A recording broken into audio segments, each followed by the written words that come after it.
मी का रे? अगं सरांनी निबंध लिहायला सांगितलंय आणि मला काय लिहू हे सुचत नाही. कोणता निबंध? गाव आणि शहर यामधील फरक सांगा. अरे सोपं आहे ना. गावात गायी पाळल्या जातात आणि कुत्री भटकत फिरत असतात, तर शहरात कुत्री पाळली जातात आणि गायी भटकत फिरत असतात. जीवनाचं कडू सत्य आहे बाळा. अनाथ आश्रमात मुले भेटतात गरिबांची आणि वृद्धाश्रमात म्हातारी माणसं भेटतात श्रीमंताची. गावातल्या छोट्या छोट्या मुलांना सुद्धा अख्खं गाव ओळखतं, पण इथं शेजारीची सुद्धा ओळख नसते.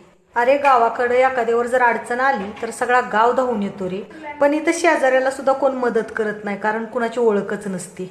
गावाकडील मुलं शाळा सुटली की कोसो मैल दूर शेतात चालत जातात आपल्या आईवडिलांना मदत करण्यासाठी.